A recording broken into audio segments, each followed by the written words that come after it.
They say gaming is easy. They say this is not a job.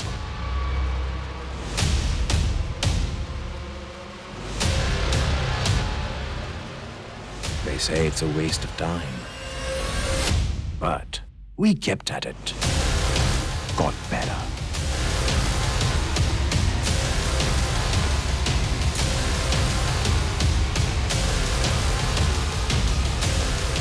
We grinded, leveled up, and conquered.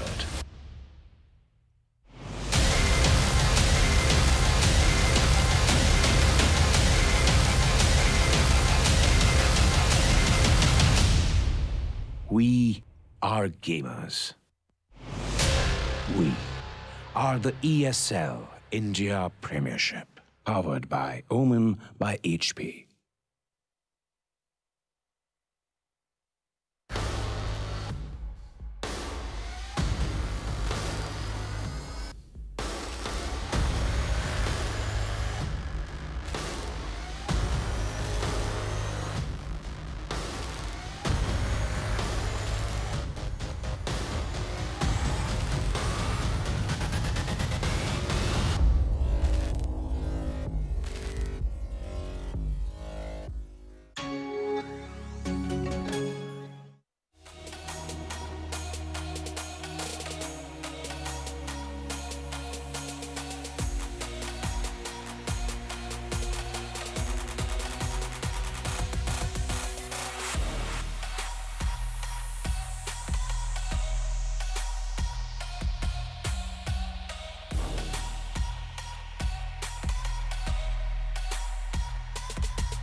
Guys out!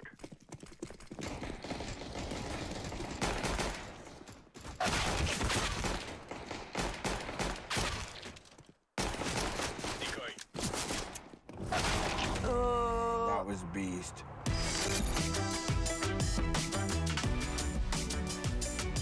Game, record, and stream without compromise on Intel Core i7.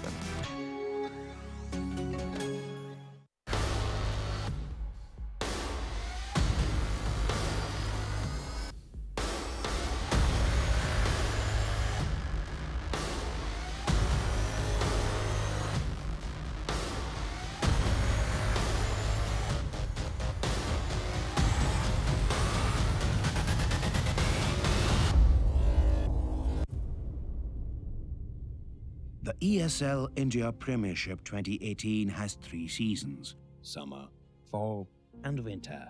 The summer season takes place from April to June, while the fall season runs from July to September. Finally, the winter season takes place from October to December.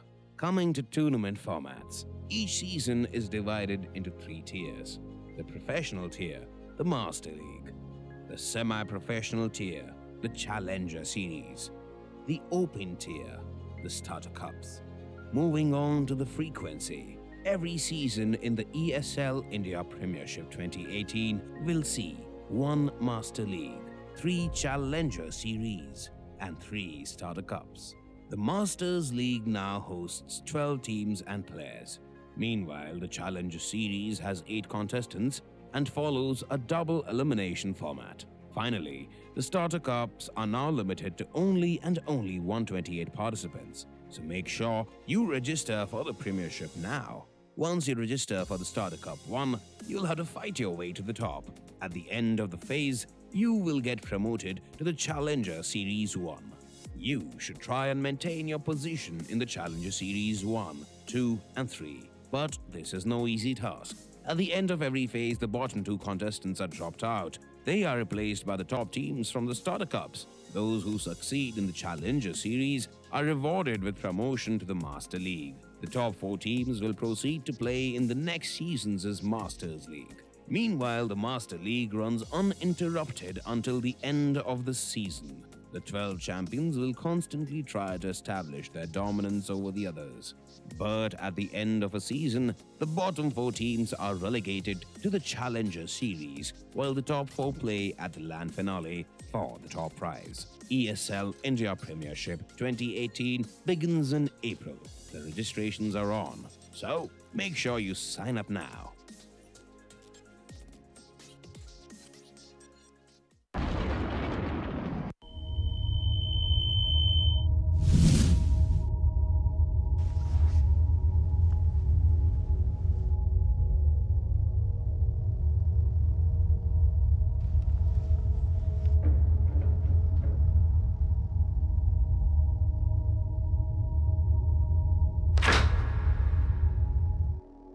Turn around 3 times.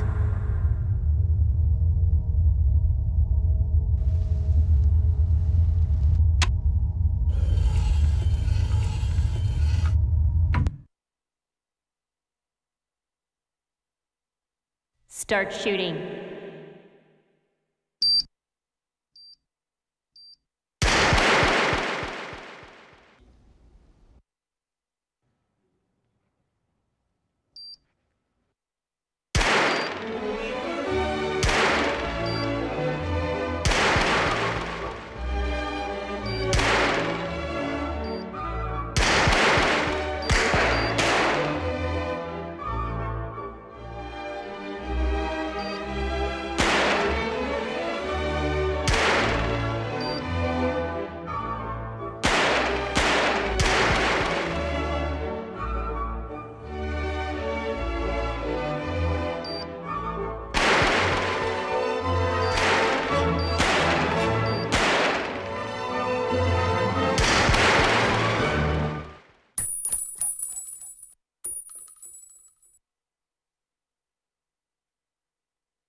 This is the first ever Omen X laptop for gamers that go to extremes. Gear up with the machine designed for total domination and engineered for gaming in stunning 4K. Equipped with the latest Intel Core processors, it gives you the power to be relentless.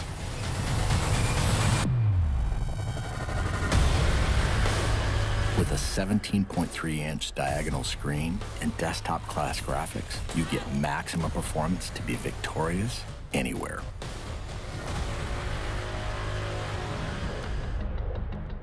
With multiple fans and large exhaust vents, heat is transferred away from critical components for dynamic overclocking. Ramp up boot times, game loading, and overall system responsiveness with optional RAID 0 SSD configurability.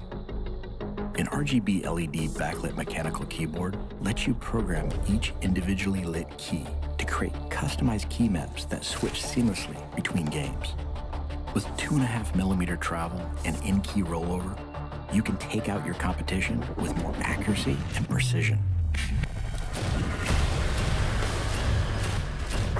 Designed for extreme immersion, DTS Headphone X technology comes built in for surround sound experience that puts you right in the middle of the action.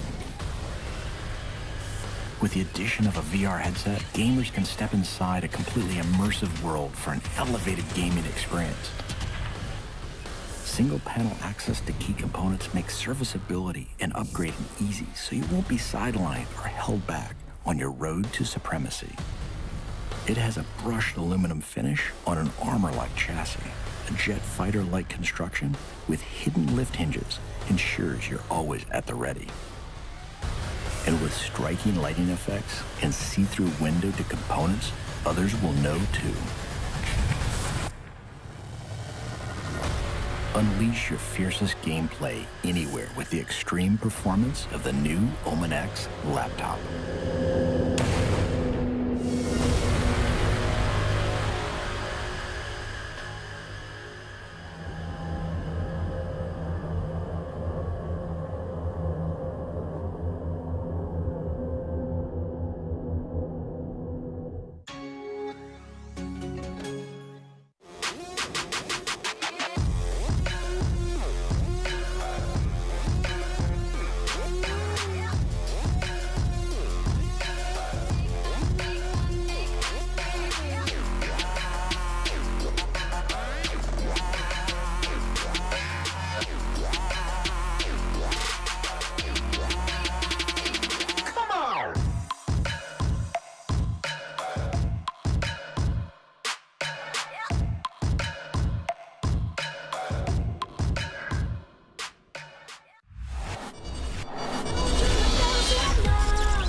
Welcome once again, ladies and gentlemen, to the studio segment of the ESL India Premiership 2018. Summer Seasons Masters League coming to you, ladies and gentlemen, live 6 to 9 every day without fail. Angie's just making a stoic face right now. She's like, let him just get done with his banter. Isn't that right, Angie? Isn't that right? No. I'm just waiting for you to do your introductions. It's very important because we may have new viewers every day and they need to know what's in store. So, yes. Bus, Angie, bus. यही बोल के तुमने दिल जीत लिया मेरा. No. But ladies and gentlemen, moving on. For those who are wondering who I am, I'm your host Ragish Gotslebhan, and you might know this wonderful lady, Zara Angela Gonzalez. Wave, smile and wave, no? Yay! The royal wave. Yeah, the royal wave. A lot of royal wedding pictures. Oh yeah, dude, I don't know really what's up with that. Apparently that's the latest esports happening. Royal wedding. Jeez, people watching it on their VR headsets. नज़ारा लीजिए बिल्कुल live events का अपने VR headset के through. Shit, the kind of stuff people come up with, dude.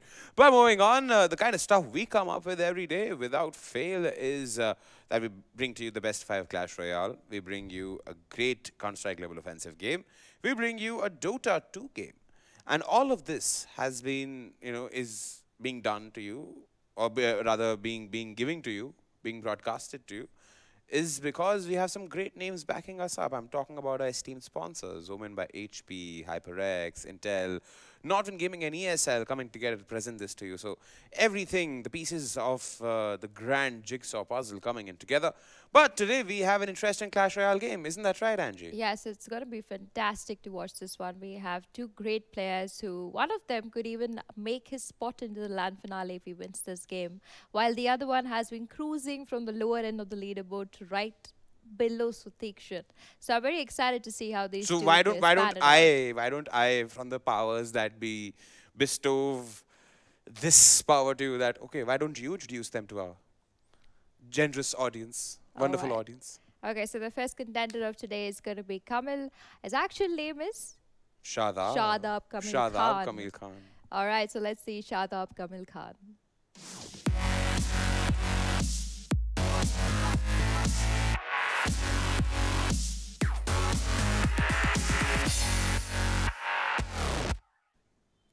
All right, that's Shadab Kamil Khan. Angie, you want to add something about this kid? Today is going to be his last game, of course. He's played 10 games till now. He's won 9 and lost only 1, and that one has only been to Satikshan. Now, if he loses this game, it would be pretty historic for him in his books because he seems very confident. He likes to play the Furnace Goblin Hut kind of combination, which constantly does this chip damage. He's also a very defensive player. So I'm looking forward to see whether he decides to, play his best cards here or just take back and relax and just be like, I'm already second. Let me just take this one easy. So what about the second player then? All right, the second contender going up against Kamil today is going to be Prashant P.P. Pandey. He's from Bangalore, so let's have a look at him.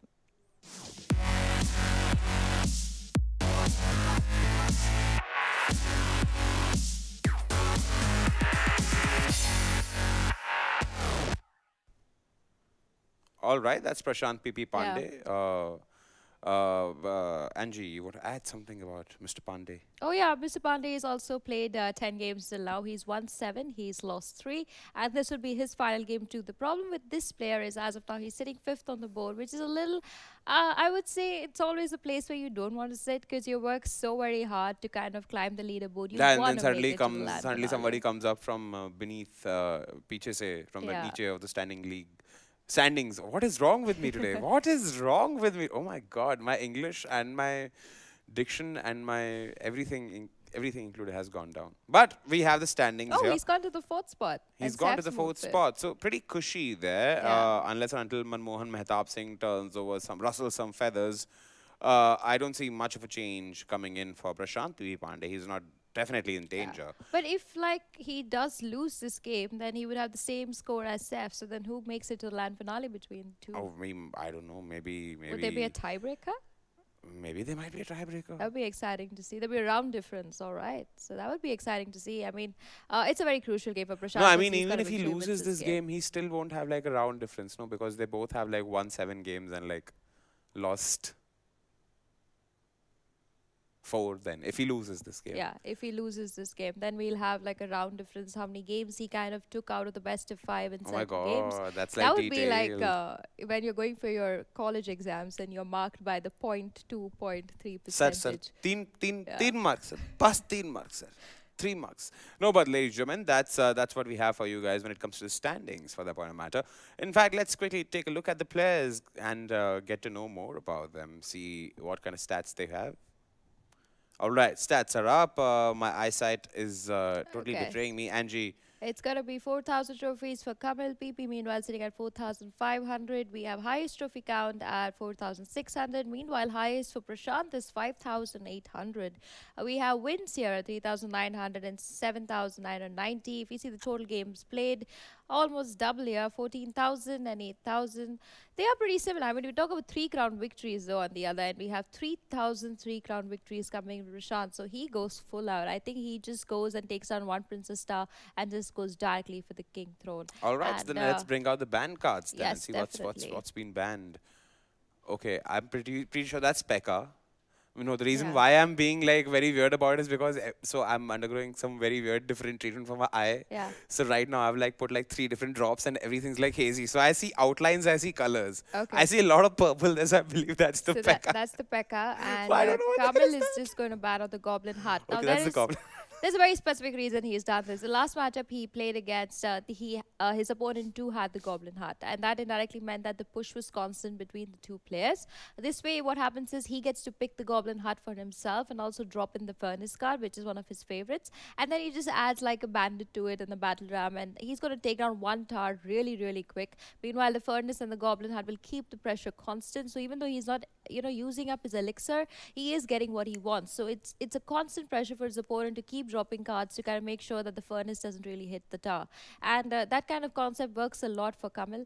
And that could be one thing that Prashant is going to be really careful about. He's got to have the perfect distraction cards like a Tesla tower, an Inferno tower, anything and everything. Or a lot of small unit cards too, like maybe the Goblin Gang, the Bats, something to just keep tanking. Of course, the Pekka getting banned on the other end, it could be that Prashant wants to play the Pekka himself, which is a good counter for a character or a card like a Golem.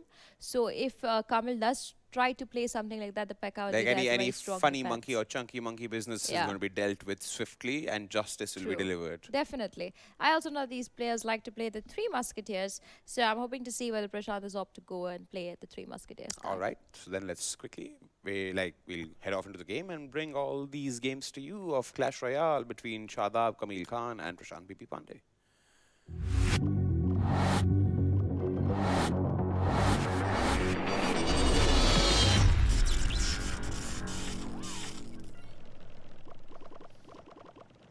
All right, so the first game of the Shadab Kamil Khan versus Prashant P.V. Pandey game is live. We see two mega minions getting launched from both ends and a giant coming in from Prashant P.V. Pandey. We see a log also getting thrown here, trying to blockade those Royal Guards, whereas the Inferno Dragon is definitely going for the kill here when it comes to the giant. And right now trying to take care of that mega minion. Beautiful throw there by the I like this Dragon. exchange. I like this exchange. And a Lava Hound getting launched at Prashant P.P. Pandey, whereas Royal Guards are trying to take down this opposition coming in from Kamil, from Prashant. No. Yeah, but look at that. I mean, Prashant literally chunked down on Kamil's tower quite a bit with just the minor card. And meanwhile, you see Kamil has got the balloon and the lava, which is one of his most played decks. It does work for him. But of course, he has to make sure that his defense is very strong. It's a little different for me to see, actually, that Kamil has decided to play more on the aggressive end, more than defending against the minor. But also, as I say that, I noticed that he doesn't really have a lot of cards to take down the minor. And I think that's one of the reasons he's going to quickly drop down that balloon of his. Meanwhile, we see the miner now chipping down on Kamil's star coming in there from Prashant. Beautiful drops here from both. So, okay, so everything. So I don't know which those small. I presume they were small white chunks, so they were skeletons. Yes. I'm pretty sure because I'm like totally going by two. color and like by hazy outlines here. They're from the Stuff. two. But let's check out the decks. We do see that we have the Hunter, the Miner, and the Giant from Prashant's side. Meanwhile, we have the Lava, Balloon, and the huge Fireball. Now, the Hunter gets dropped here right behind the Giant. Of course, the Inferno Dragon doing quite a bit of damage to the Giant, but the Zap going to just reset the damage getting done on him. And that's few more hits taken down there on Kamil's tower. And he's going to send in the Miner again. I like the constant assault. I see a lot of flurry of colors here, and I'm presuming that it's a lot of assault happening. True. Totally useless in today's game. A lot of force here from both the players. I mean, I do see this being 2 crowns is going down super quick. And then it's going to go into OT. I believe this is going to go into an OT because they both, one player has a fireball, the other player has good push. He's also sitting with only 28 HP on the tower. And meanwhile, Kamil is just going to send the lava onto the next tower for now. He's sure he's going to get that tower. He's got the fireball in place. 9 seconds on the clock, going to just spam that super quick, making sure that he has what is needed. But he's got that with the zap spell for now. And that's 1-1 crown for each of them. Meanwhile, the lava doing chip damage on the secondary tower. The Inferno again gets dropped there. I do like this Hunter card quite a bit. Indeed.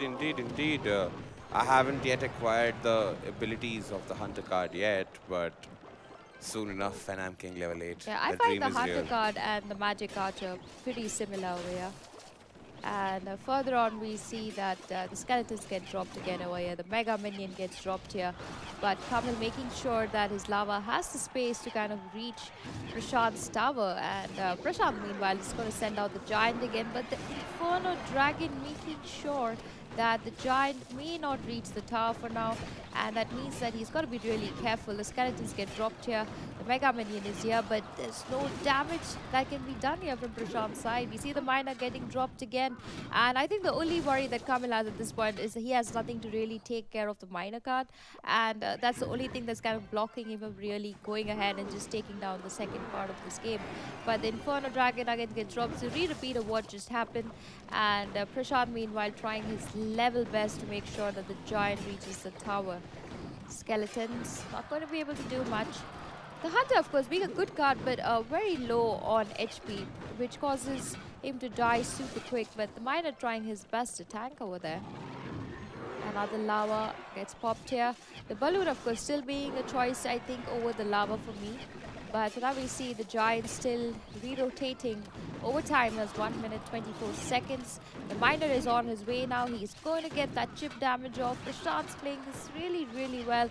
Not really getting that opening for Kamil to kind of reach his tower. The Mega Minions being a choice of a really good card with the Hunter to kind of take care of the lava for them. And one more shot on the tower and I think he could fireball it. But now we're going to see Kamil just drop down that balloon card and just charge towards the tower. But I think this is going to be the last shot. The Miner is there and it's going to be one more shot on the tower and it's going to be game 1 going to Prashant. Very exciting. Prashant P.P. Pandey taking the first game here. Definitely. Sadly, I could not join you for much of the game, Yeah. Angie. No, that's all right. but Eyesight.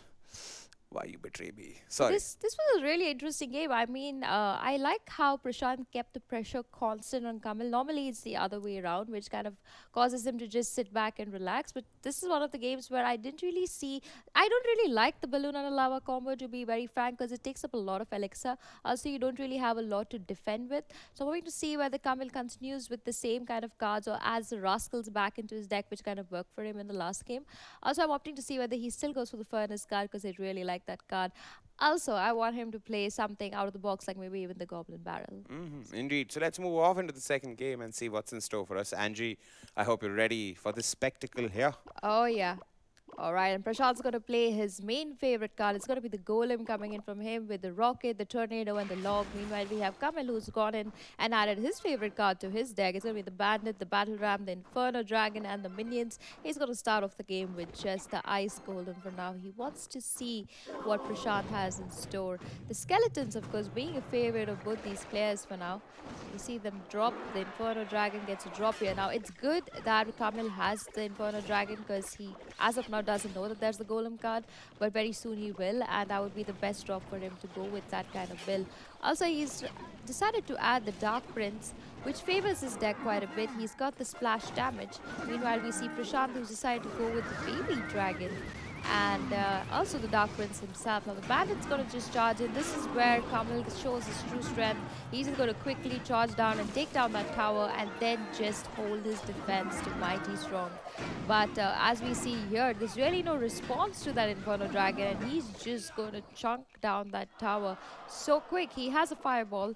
And I think this is already given that Kamil has already won this game to a certain extent. Indeed, seems like it. I saw one explosion coming in from Prashant's side. So I figured one of the towers was gone. Dang, this is weird, seeing like everything hazy. And it's going to be a quick Fireball, dropping the HP to 81. Something dropped and something blew. That was a... Oh... So I think he's just given up already, because he knows this was a beautiful push. Actually, Kamil played this so well. He kind of layered his cards in the proper order, making sure that his Inferno Dragon doesn't take much damage from the tower. He made his Bandit charge to the tower once the Baby Dragon came out. He did the elixir count for himself, and that totally worked in his favor. Prashant, of course, on the other hand... Was this a 3-crown victory? I saw 3 pops. Yes, I think he just gave up. He just realized that he couldn't really do much against that push. But I don't think giving 3 crowns is the best idea for Prashant, because as of now he does sit 4th, and if it comes down to give or take between Seth and him, it all comes down to the last difference in points. But good performance there coming from Kamil. I think this is more of the enraged, I just need to win this game kind of look that he gave everybody. But I'm excited to see how game 3 goes. It's 1-1 for each of them. So let's go off into game 3 and see what's in store for us. Rather, what's in store for Angie. I'm totally useless in today's stream. I'm Clash Royale. Wow! Alright, Kamil going to play another favorite kind of combination of his. He's going to put... He loves to play these star cards. It's something that he just enjoys, and it brings out the best in him as a player too. So he's going to just drop down the Barbarian Heart. Of course, it costs a lot of elixir, but if you drop it in the first round, you kind of not really lose that much elixir. And he's opted to go for the Graveyard Poison combination. Meanwhile, we see Prashant now, who has decided to go with the Balloon and Lava combo. Now, this is a little risky, because we do see that Kamil has all the defense available to kind of deal with this kind of push. But the balloon drop here, I think, is an excellent drop by Prashant, because it's making sure that that constant chip damage coming in from Kamil is completely avoided. He's taken out one of the most important 7 elixir cards that there are as of now in this game. And he's going to put himself down his own tomb. And just going to take the relaxing card. They're going to just drop that Graveyard Poison combo. Meanwhile, the minions that are looking to kind of just hold this defense are not able to really do that much, but the tower does start dropping. For now, it's 1,958 HP. Meanwhile, we have Kamil Star that's sitting at 2,500. He's waiting to drop that second Barb Hut again and put another investment down on the map for them. Of course, this also means that the Lava now will have to first take down the Barb Hut before it kind of charges to the tower. He will need to drop those archers and that Mega Minion to make sure that the Lava is actually taken down. Talking about air defense coming in from Kamil as of now, he doesn't really have that much to deal with the Lava and a balloon together. So I hope to see whether he decides to just drop down that poison spell to kind of help out over here. Otherwise, he is going to take a very hard beating on his tower. And yeah, it's going to be Kamil who's struggling here. The lava and the balloon doing a lot of damage. There's really no answer to this. And this could be Prashant now taking the game for him. Beautifully played. I remember the first game that we saw, the lava balloon wasn't really helping out. But Prashant this time was like, hey, you know what, I'll show you how it's done. And he literally taken out that tower there. The poison and graveyard combo working okay for Kamil as of now. But he's got to start building that pressure. It's 42 seconds on the clock. And now we see Prashant ready to make his next move. All he's got to do is hold that tower, keep Kamil busy, and he's got this game in the bag. And he's just going to quickly drop down that lava hound again. Just wait for the balloon to be ready again and send that off. And 25 seconds. Poison gets dropped here by Kamil, but I don't think it's going to be enough to deal with all this damage and give him space to push. Aggressive. I think the best way to answer a defense player is to be really, really aggressive and not give him the time to really push himself. And that's basically what Prashant is doing right now. And, another round of just graveyard poison, but not being enough. And Prashant securing his second game. Exciting. Exciting indeed. I loved the casting. Definitely, if I was going to play Sasta Daredevil for like a Netflix India kind of a scene and be Matt Murdock, I would hire you to tell me what's happening in the world. Not that I need you to tell me because I'm Daredevil. Except 3D mapping, sonar mapping, but still. But good barb pick, by the way. Good Barbarian Hut try by Kamil. But Prashant, I think he's just playing really, really well. He is understood the elixir management. He's understood that pressure is something that Kamil is not really good at. And he's learning to not really play so defensive because he knows that he's going to be so offensive that Kamil will either have to really play defensive or just lose a tower. And he's actually playing Kamil's game on him. Which is really nice to see. This could be the last game. I hope not. I want to see these two battle it out all the way to game 5. But I would love to see how game 4 goes. I want to see if Kamil is going to re-put that bandit into his deck and try something new. All right. So let's head off into the so-called, hopefully, final game. All right, so as we talk about that, Kamil going to just change his deck completely. We're going to see a Dark Witch, a Lumberjack, a Baby Dragon, and a Tornado. Meanwhile, Prashant going to answer that with a Dark Prince, a P.E.K.K.A., a Mini P.E.K.K.A., and a Giant. He's also added the Electro Wizard to his deck, which is a great pickup here. And the Dark Witch, of course, a very great card here because she does 200 damage on hit. That means she can take down cards like the Dark Prince and the Mini P.E.K.K.A. at ease. Of course, when she dies, she does spawn those extra birdies, which kind of worked for her, but bats. The bats. But bats and birds are very, very different. I mean, they all are the same species, kind of. Mammals they are. and birds are very different. Yes, Thank they you. are. They are. But like I say, when there's the furnace that throws out the fire balls, spirits, I call them the bat and the ball because the bats and the balls destroy towers. So it's like a game of cricket. But anyway, while I speak on that, we see a big giant getting dropped there by Prashant. And the answer to that from Kamil is going to be the witch. She is going to do 200 damage, but the poison taking her down super quick. The tornado trying to hold the giant in place, but I just don't think that was the right this drop giant for is Kamil. going to be unstoppable. Huh? And now the P.E.K.K.A. just going to charge away, but we do see the Lumberjack now. He has to make this push count with the Lumberjack at the front. But where is the elixir to play that golem? And there is no elixir on Kamil's end, and that means that it's going to be another heavy push coming in now from Prashant. He has dropped the Electro Wizard already. His giant is almost under cooldown, and we see the Electro Wizard drop. The Baby Dragon is out there again. I see how Kamil is just not getting the time to drop that Elixir Collector. He's not getting the momentum to kind of push off in this game. And meanwhile, you see the Dark Witch again getting added back, but not going to be enough here. We do know that Kamil is very strong when it comes to defense, but today he seems to be at a very struggling corner. Finally, he gets to drop that Elixir Collector, but the force has changed now. We see the Giant moving on to the second tower. The Lumberjack has been dropped, doing a lot of damage to that Giant, making sure it doesn't do a lot of hits on the tower. But for now, the Baby Dragon is back. The Dark Witch gets added back onto the ground, making sure the Dark Prince doesn't do much. But the Electro Wizard going to just make sure that the bats don't even reach his tower. And finally, 28 seconds on the clock, the golem gets dropped here. One of the most risky drops, I would say, in the choice of words. And meanwhile, he's got to still deal with all that damage coming in from the giant and that mini P.E.K.K.A. The mini P.E.K.K.A, of course, going to just take that one shot and walk away. But who's going to monitor the giant? There is nobody to really see what the giant is up to. Another Dark Prince is going to join him. And that's going to be another tower, mostly going in the favor of Prashant. He could secure this one too, but no, just a nick of time. Wow.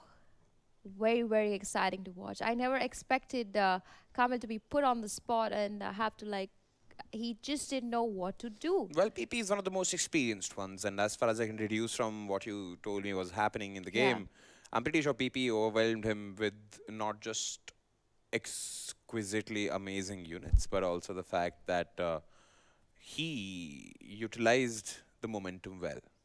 Exactly, I have to agree with that one. I mean, experience, like we spoke about their cards in general.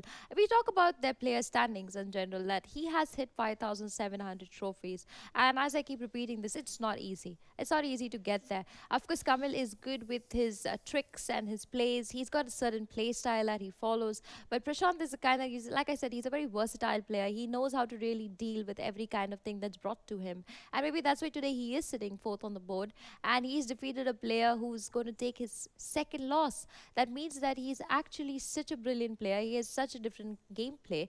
And at the end of the day, I'm very excited to see if this player does make it to the LAN finale. I think Prashant and Satikshan would make a good match in a game. Alrighty then. Well, that's what we have for you guys in today's CR game segment. We'll be taking a short break. On the other side, CSGO.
They say gaming is easy.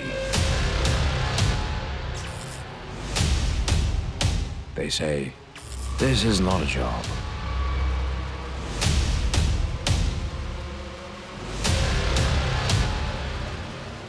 They say it's a waste of time. But we kept at it. Got better.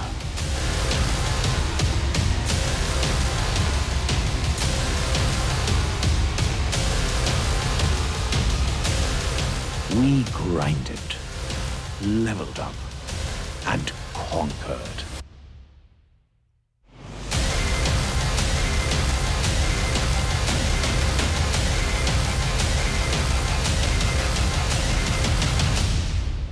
We are gamers. We are the ESL India Premiership, powered by Omen by HP.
Guys out.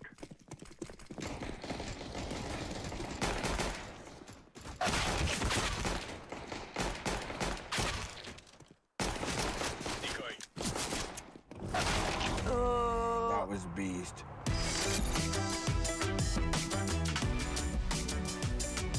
Game, record, and stream without compromise on Intel Core i7.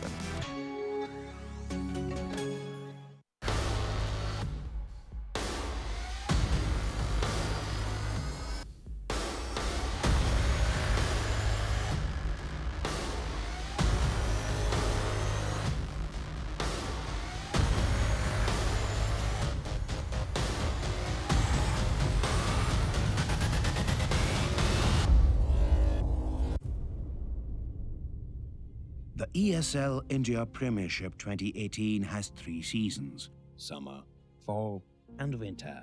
The summer season takes place from April to June, while the fall season runs from July to September. Finally, the winter season takes place from October to December. Coming to tournament formats, each season is divided into 3 tiers: the professional tier, the Master League; the semi-professional tier, the Challenger Series; the Open tier, the Starter Cups.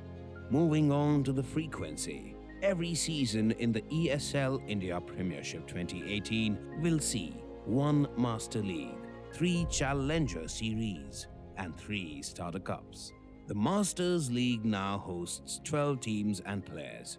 Meanwhile, the Challenger Series has 8 contestants and follows a double elimination format. Finally, the Starter Cups are now limited to only 128 participants, so make sure you register for the Premiership now. Once you register for the Starter Cup 1, you'll have to fight your way to the top. At the end of the phase, you will get promoted to the Challenger Series 1. You should try and maintain your position in the Challenger Series 1, 2, and 3. But this is no easy task.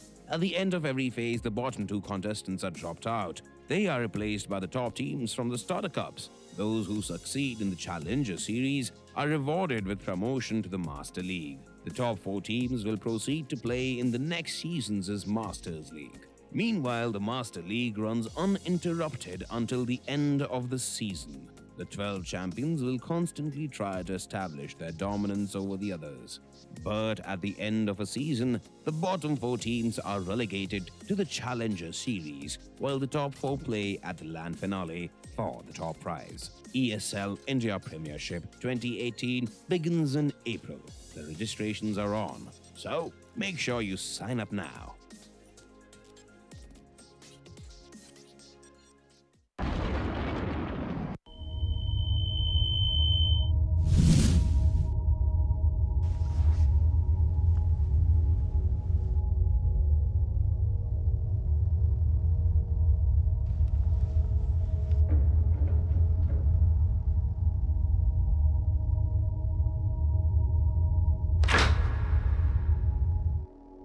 Turn around 3 times.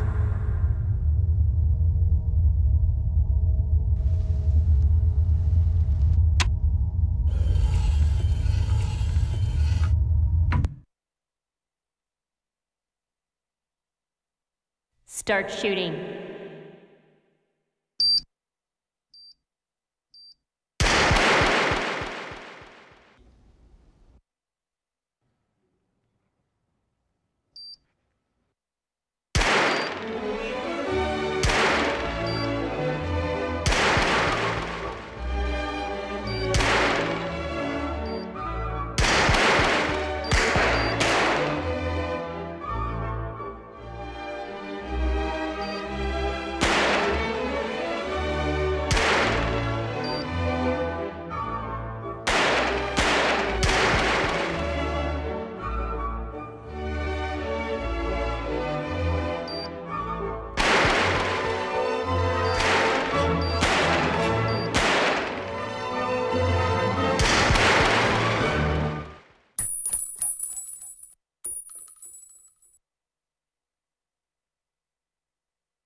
This is the first ever Omen X laptop for gamers that go to extremes.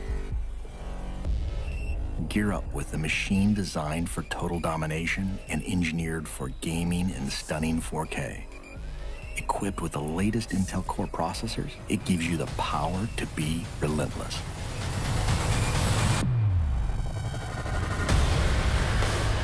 With a 17.3-inch diagonal screen and desktop-class graphics, you get maximum performance to be victorious anywhere.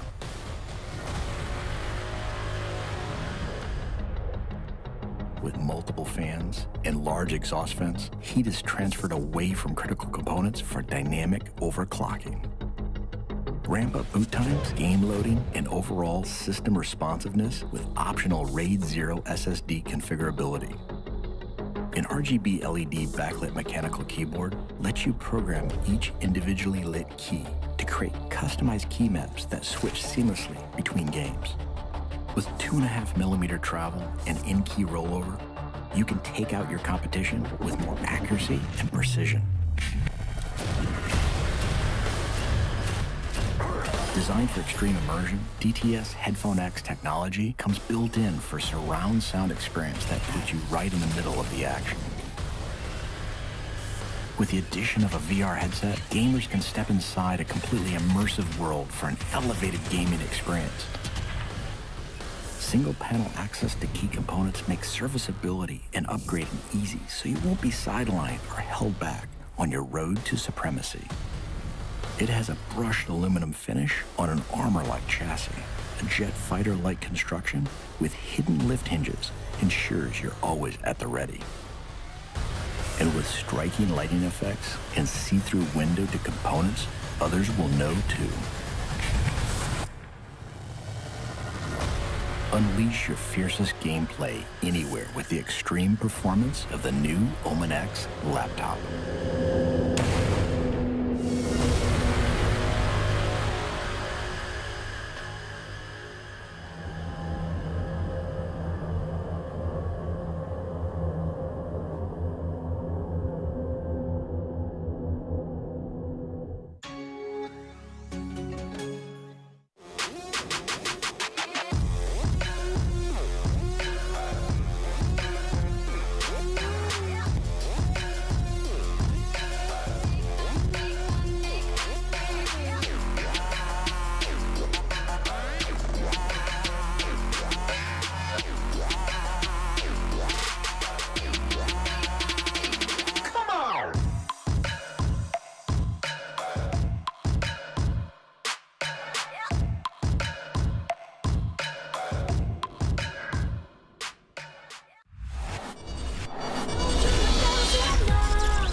future redefined.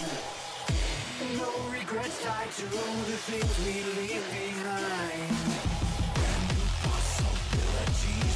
Have that disadvantage coming in the field. He might not feel them, but look, they're getting both the frags. Baba being a beast right there. Oh my!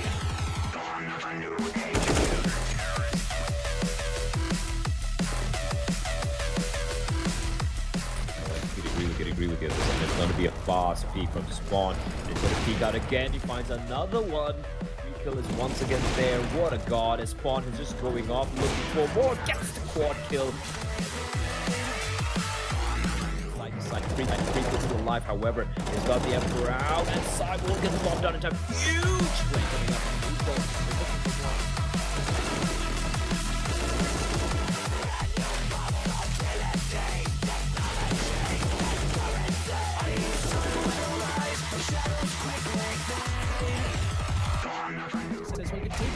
Will get taken down. Go for the second frag as well. He's going to get it. What is even happening? And Buster is going to go down as well. And Manan with the Godseer play coming in. Red trying to find the frag, but Manan sees friend being taken out to Buster. Oh my god. Just spraying them down all together.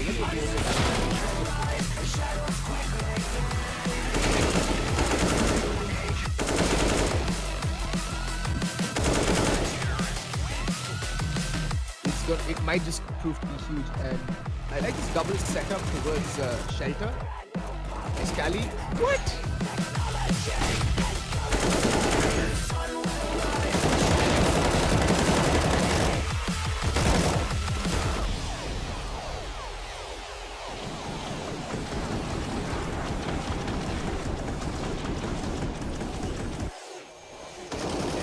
Eyes and wait for Deathmaker, the harbinger of death, destruction, and you get the drift, but Batman, who's got something to say about it.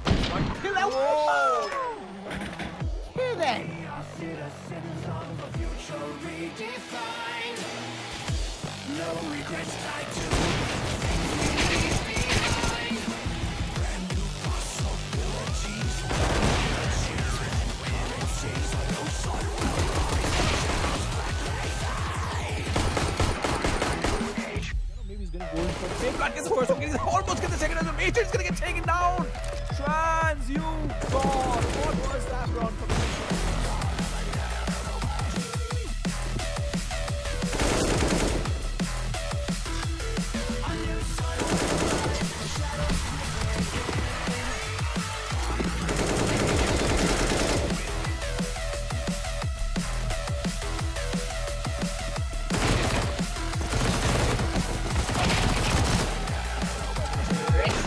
Just farming that cash.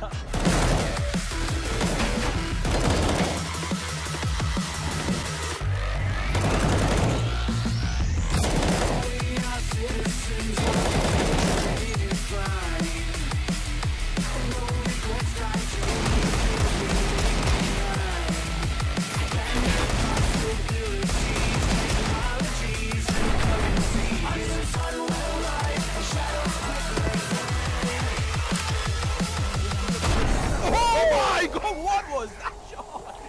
Marzel is going to get deleted.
Pop his Mask of Madness. Banshee tries to get the fight going, but the rolling boulder is there. The shield crash as well. Wukong's command as well as the boundary strike. But Nick taking more damage than he's dishing out. He's going to end up falling. The boundary strike is there along with the cooldown. They'll take down the Aegis. A dead squad doing a fair amount of work. Evil Ash will fall, but he does drop the mass up at once. Unfortunately, though, the laser, the eclipse, it bounces around. It's just too much. And Buriza Youth, they'll tap out.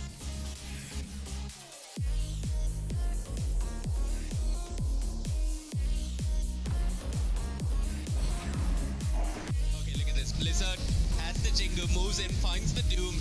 Gets Doom, but doesn't care. Moon standing in the static storm will end up falling down. Iced, being controlled by the Rolling Thunder. Avada glimpsed out of position. The Nightmare won't do much. Rehard TP's in, doesn't do squat either. But Signify, they get all 5 heroes from the side of Flickering Infinity as they move.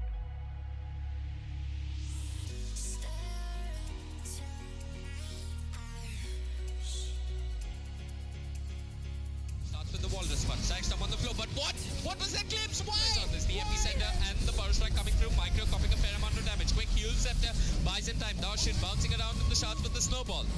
Taking Darshan within him, Butter moves forward. Rolling Thunder still doing a bit of work to Swashbuckle. Bringing Axel low, but the power strike is there. Quick scream coming out. Micro's got it on. The call down is there with the flak cannon. They bring down the Death Prophet. Butter teaming up with Darshan finds the Queen of Pain, but Dreamy, he's in a world of hurt. The power strike though will buy time. Dreamy could possibly looks to turn things around here, but Darshan with the Swashbuckle finds himself a double.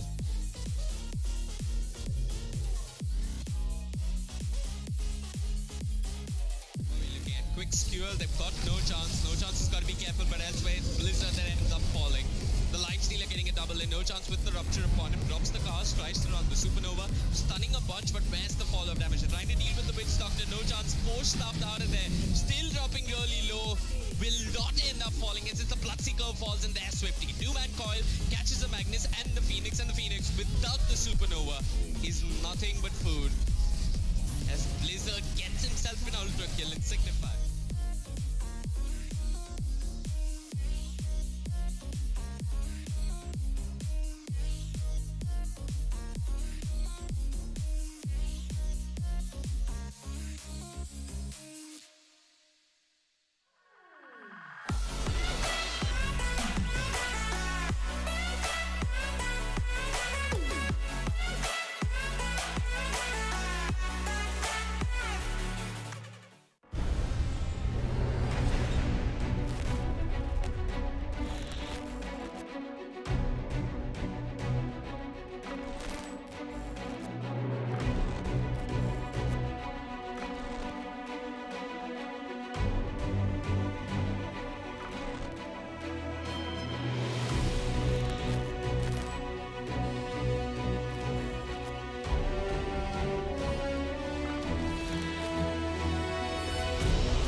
They say gaming is easy.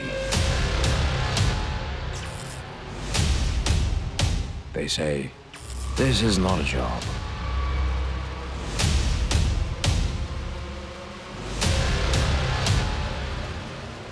They say it's a waste of time. But we kept at it. Got better.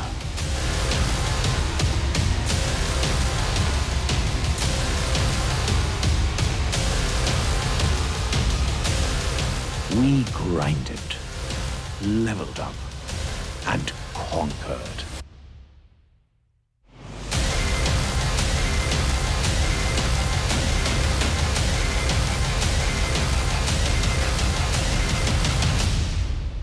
We are gamers. We are the ESL India Premiership, powered by Omen by HP.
Guy's out.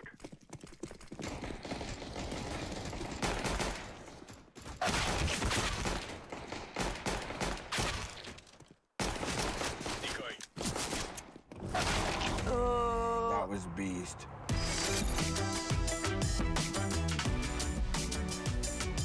Game, record, and stream without compromise on Intel Core i7.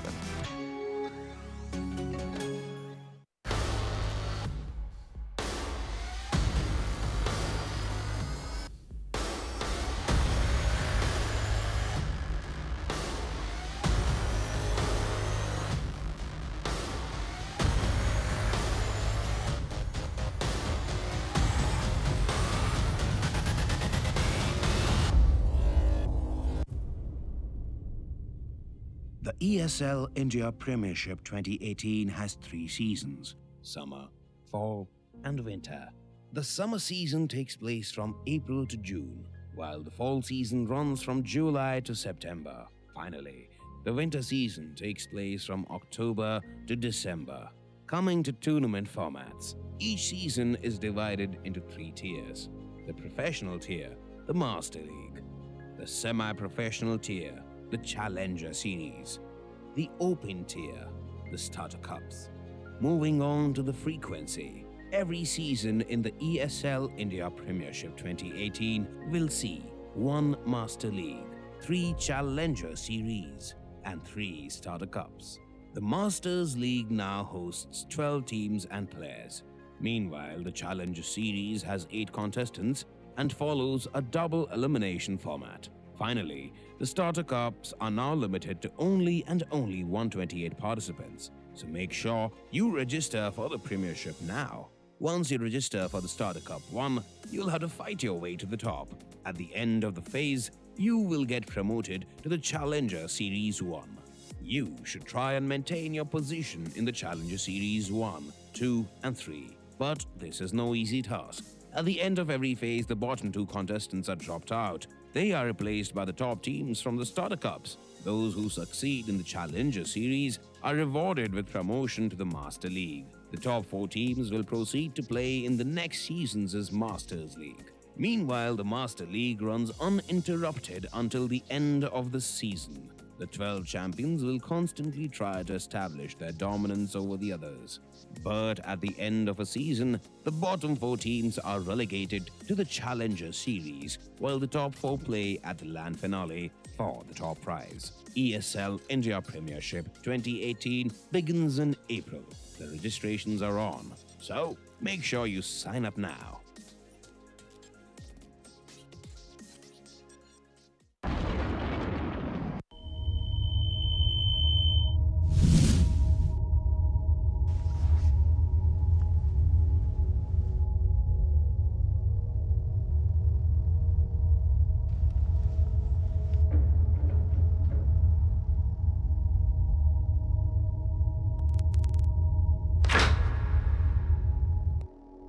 Turn around 3 times.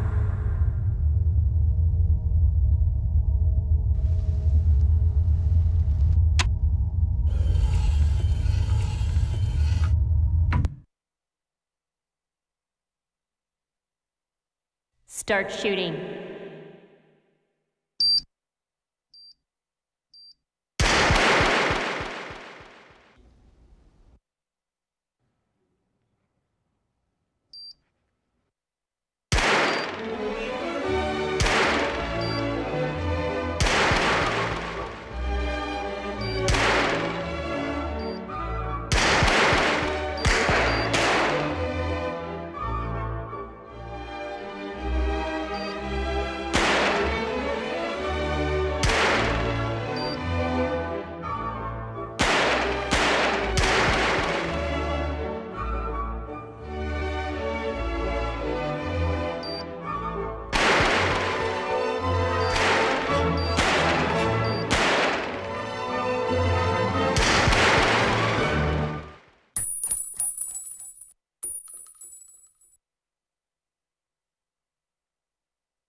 This is the first ever Omen X laptop for gamers that go to extremes.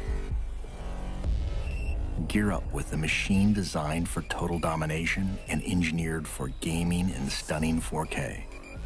Equipped with the latest Intel Core processors, it gives you the power to be relentless.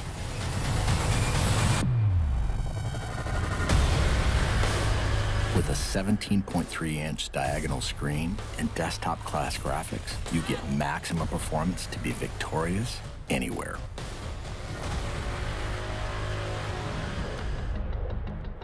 With multiple fans and large exhaust vents, heat is transferred away from critical components for dynamic overclocking. Ramp up boot times, game loading, and overall system responsiveness with optional RAID 0 SSD configurability. An RGB LED backlit mechanical keyboard lets you program each individually lit key to create customized key maps that switch seamlessly between games. With 2.5mm travel and in-key rollover, you can take out your competition with more accuracy and precision. Designed for extreme immersion, DTS Headphone X technology comes built in for surround sound experience that puts you right in the middle of the action. With the addition of a VR headset, gamers can step inside a completely immersive world for an elevated gaming experience. Single panel access to key components makes serviceability and upgrading easy, so you won't be sidelined or held back on your road to supremacy. It has a brushed aluminum finish on an armor-like chassis. A jet fighter-like construction with hidden lift hinges ensures you're always at the ready. And with striking lighting effects and see-through window to components, others will know too. Unleash your fiercest gameplay anywhere with the extreme performance of the new Omen X laptop.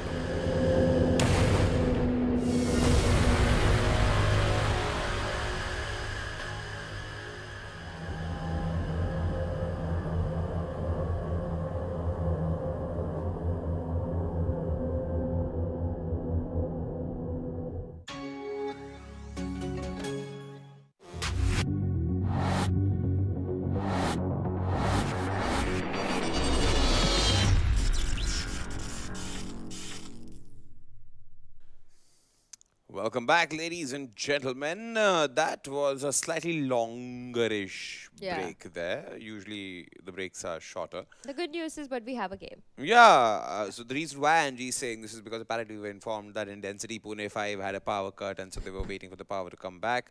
They just came 1 minute. They came 1 minute before they would have been told to okay, you know what, let me DQ'd from today's game. 1 minute.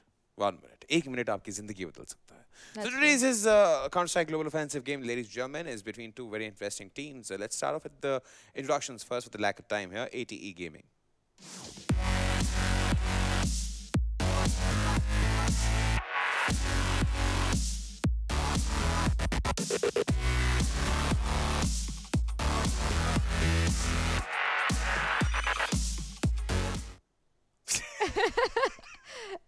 Okay, that was turns out I'm not the only one with the grammar problems. Apparently, CS is equal to DOTA and DOTA is equal to CS according to PCR. But I think ATE Gaming should be right about now.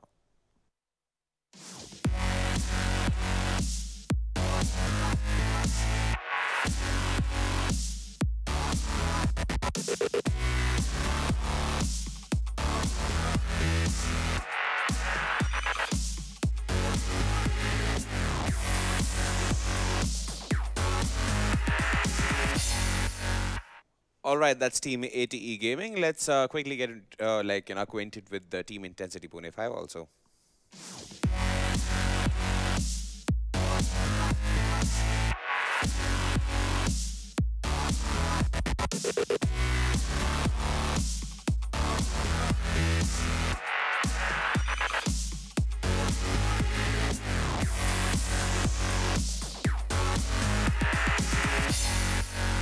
All right, that's Team Intencity Pune5. Now our both teams are here. Angie, you have anything to say about either of them? I want to see Intencity Pune5 play today. I mean, they've not played in a while now, I think. Yeah, they have been known as giant killers. Also, they have also faced the blunt of the axe they swung. Came back to hit them right in the fields in a couple of crucial games. If we could see the standings, of course, we could make sure that where these two teams stand as of now. Indeed. I've been also informed that if ATE wins, Entity Gaming will not make it to the LAN finale. So that'll be like the first time we'll have no Entity Gaming in the LAN finale. That is In fact, let's quickly get the Mapic veto out of the picture then. Okay, it's going to be Cash. Pretty interesting game there. Halfway in terms of strat, halfway in terms of the aim there. So ATE went ahead, banned Inferno, Overpass and Mirage, and Intencity banned Train, Dust2 and Nuke. Left us with Cash. This is the game, ladies and gentlemen. Will Entity Gaming make it because of ATE's lackluster performance, or is it going to be the other way around? We'll get to know soon.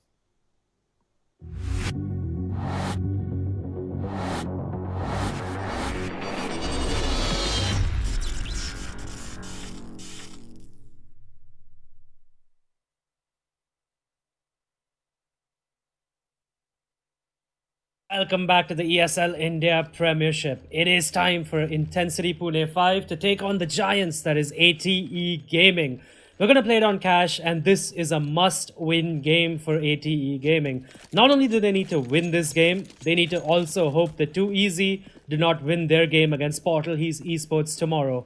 I'm going to be your caster for the day. My name's Adi, and joining me is Svet, just as Kappa gets his head half taken off. Well, it doesn't matter because Ritz does find Never Give Up, but Mavis is there to shoot him in the back, gangland style execution right there. But Deathmaker, unbeknownst to the entire Intencity Pune5 squad, is just chilling in checkers, and he's going to pop out and help. Oh, wow. Oh, okay then.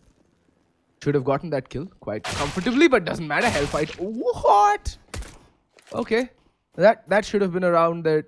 Well, ATE should have clutched out quite easily, but now it's down to Hellfighter in a 1v2. I mean, if anyone ATE wants in a clutch situation, it is going to be Hellfighter, because this man has been coming out clutch for them game after game, round after round. And just as I say that, all right, Tupley to the face, down to 16 HP. Caramel getting forced out, doesn't matter. Caramel is going to just give him one little last love tap, and Intencity Pune5 are going to pull off that pistol round, which they've actually done quite consistently throughout their Masters series. But what they've struggled with is the round right after, that is the force buy. Will they be able to hold off the force buy? Adi, that is the million-dollar question. Actually, the million-dollar question on my mind right now is, will Intencity Pune5 pick up this game? Because just looking at the table, I realized that they're fighting for survival in the Masters League. So for them, there's a different storyline. For them, it's about survival. They need to finish between the 5th and 8th position, in the Masters League, just to make sure that they stay in here in the fall season. But it is the force by Buster. He's going to get the first frag onto Caramel, and Hellfighter is going to shoot Never Give Up in the back. Deathmaker, he's going to get Mavis before RSN takes him down, and Hellfighter with another 1D. Buster's going to close it out with the AK-47, and the defuse is going to come in. And your million-dollar question, Fet, has been answered by ATE Gaming. They win the force buy. They win the force buy. Oh my god, how... I think Intencity Pune5, I think they have the highest loss percentage against force buys in the entire Masters division. Because they lose almost each and every one of their force buys. How can this even happen? I mean, par for the course, right? You pick up pistol, it's more or less guaranteed that you're going to win the next 2 rounds. Because if you look at the entire sample space of Counter-Strike anti-force rounds being played currently, I think 70 to 80% rounds go the way of the team that wins the pistol. That's significant. The other side, we see Intencity Pune5, who end up losing 70 to 80% of their anti-forces. How? But it doesn't look like Intencity Pune5 is going to force buy, but they do have upgraded pistols, and Caramel's going to open up the fragging with a 1D. But Kappa is there for the response onto Reaper. Caramel again with a 1D onto Ritz. It's down to just Kappa at this bomb site. He's going to deploy that Molotov, try to hold the position, but Mavis has pushed in from the headshot position, and the B bomb site has fallen. Can Intencity Pune5 repeat what ATE just did to them in the previous round? The bomb has been planted now, and Hellfighter and Deathmaker are in for the retake. The retake is coming in. Hellfighter is going to find Mavis. And Deathmaker is going to find Caramel as well. That leaves Never Give Up in an impossible position in a 1v2. There's a kit onto Hellfighter as well. The defuse, it's going to be stuck. No, it isn't, but Never Give Up. He will take out Hellfighter, but the trade is in, and Deathmaker has the time for the defuse as well. So that is ATE just by the skin of their teeth. Eco, just Deathmaker alive. That is a lot of economic damage there. And Intencity Pune5, they're going to be able to buy as well because they got the bomb plant. And in fact, the Op's going to be out on Caramel as well. Wow. How the tables have turned, because, well, Op's going to be out across the board. Deathmaker is going to go picking up his own version of the Zoom Banger. And it's going to be a fairly even buy across the board. Rifles everywhere, decent amount of utility on both teams, so this is going to be an interesting round. And Caramel, he's going to take the first aggro peek, not really going to spot anybody, does take a shot through the smoke, but isn't going to connect with anything. All right, so far it's a pretty standard default coming out from Intencity Pune5. Never Give Up moving in to Squeaky, trying to get some map control here is Intencity Pune5, and Buster, he's chilling towards the back of Checkers, while Kappa, the lone custodian of the B bomb site, playing from the bomb site. Yep, it is a slower round. Caramel's going to get boosted up now. He's going to try to make something happen.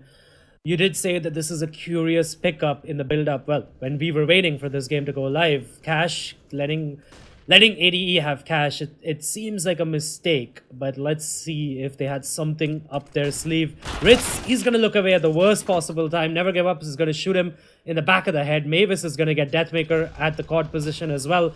And that is the A-bomb site overtaken by terrorists. Hellfighter trying to sneak in, but Mavis is ready. And that means that Kappa and Buster, they should just save. Buster is going to be taken down on the lurk as well. And Kappa, it's like he has nothing left to lose. He's going to go in for a 1v5 retake. He's going to Molotov off Mavis from the position.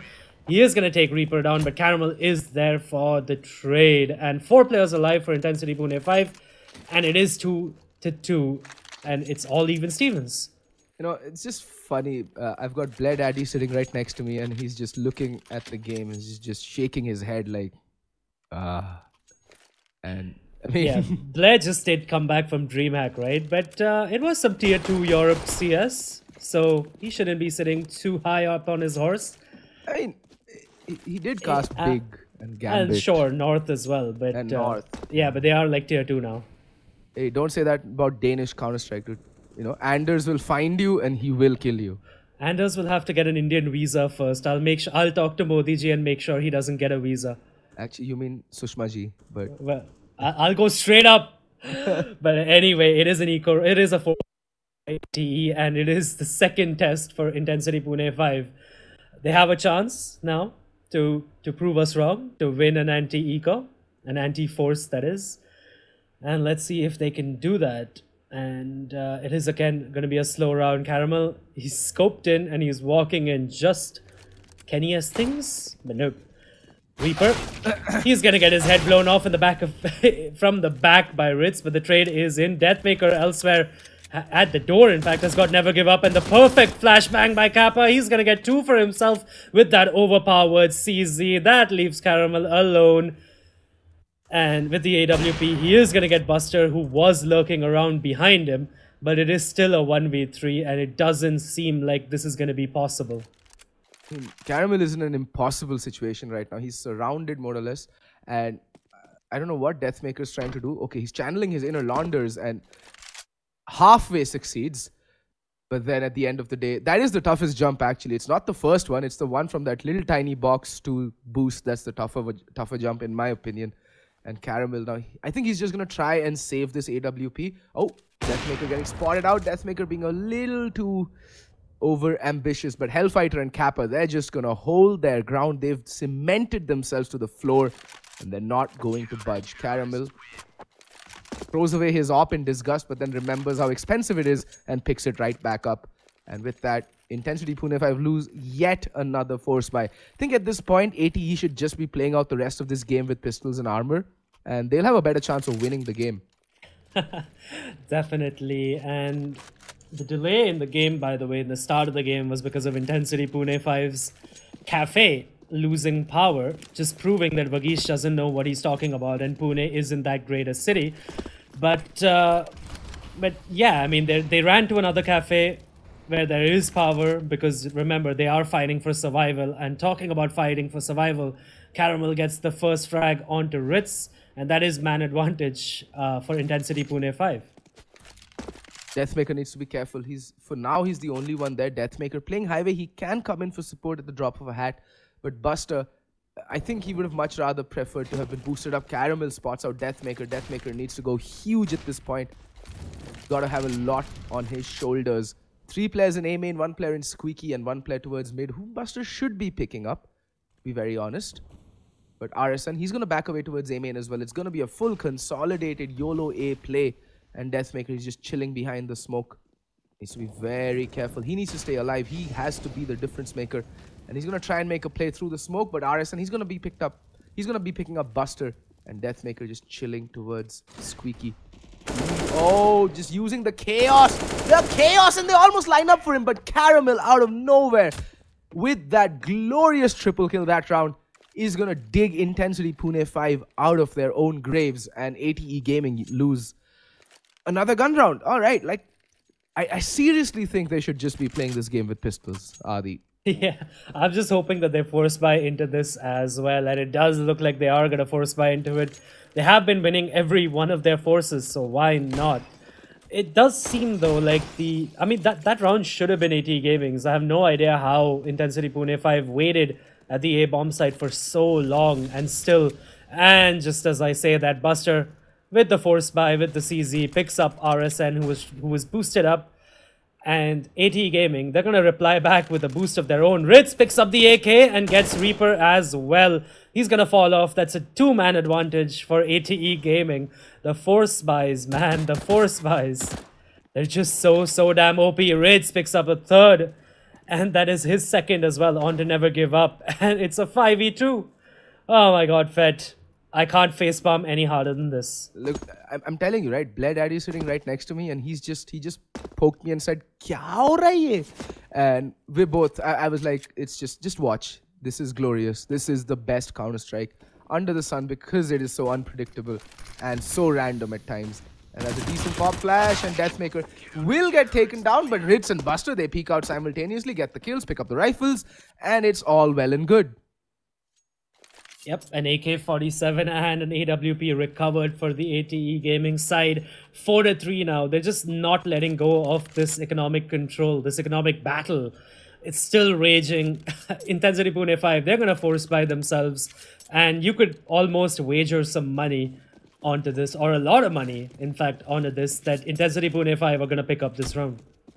I mean, I don't get how it's happening time after time, and Ritz needs to be careful. He's almost out in the open. Caramel, he's going to tank that Molotov, but then realizes that that's not in his best interest. He's going to fall back. Deathmaker, in the meantime, lets loose an HE nade in towards A main. And then, whoa, this is a very aggro angle to be playing with the AWP. Not many people actually are comfortable playing that. And Mavis, he's made his way out, but Deathmaker, the fast reflexes on this man, is going to see him through. Gets the kill onto Mavis. That's a man advantage for ATE Gaming. And I think this is the first time against an anti-force that ATE or either team have had a man advantage going right into the round. And yep, Mavis playing his hand a bit too early there, getting picked off by an unconventional position for the op, let's say. That's for sure. Anyway, and now ATE do have 3 players at the A-bomb side, which it does look like Intencity Pune5 want to hit. Reaper has sneaked out of middle, but Buster is ready for him. He's going to take him down. And Never Give Up, though, with a 1D onto Ritz, but again, the instant reply, and Hellfighter holding his teammates, well, flank so well. Deathmaker's going to finish off the round as well. And ATE Gaming, they put a stop to this force by madness. They pick up 2 rounds in a row. And it is going to force Intencity Pune5 onto an eco. And it should be 6-3 in this round, at the end of this round for ATE Gaming. I mean, praise the Lord, hallelujah. Normal services have resumed. And hopefully now ATE Gaming can see off this more or less complete hard eco without too many, losses to personnel. 1, at the most 2 maybe. That is also pushing it. They should be putting in a flawless round because we've seen them. They're capable of doing it, more than capable, in fact. And they're playing a very passive setup, and I like it. They're aware of the Intencity Pune5's economy, and they're just going to let the distance do the talking with the rifles. And there we go, Buster. He's going to bust open some heads as they cross on over. 1 little, 2 little, 3 little Indians, and everybody's dead. Deathmaker getting the final 2. That's the full house of frags being shared between Buster and Deathmaker. 3 for him, 2. On over, almost like in cruise control to 6 rounds. But now is the real test. The AK-47s are out. Will Intencity Pune5 bounce back, or will ATE be able to hold on strong? Well, that remains to be seen. Yeah, that was agonizing when I was watching Buster there, by the way. Deathmaker fortunately saving him, because that CZ pullout, it took so damn long that if Deathmaker didn't save his bacon there, he would have been screwed. But the aggression now by ATE, Never Give Up, completely flashbang, but that doesn't matter. He's still gonna get the frag on a Kappa. But Hellfighter is there for the trade. It is man advantage. I mean, well, equality maintained currently. It is a 4v4, but Intencity Pune5 have some mid control going into this round, and Buster, he's gonna use almost all of his utility because he's so paranoid that Intencity Pune5 are going to try to come quickly into the B bomb site on the back of that. But there are 2 players now for ATE Gaming, Ritz and Buster. They are at the B bomb site. The hit is coming in here. It is really, really slow. Ritz, he's been smoked off. That leaves Buster all alone.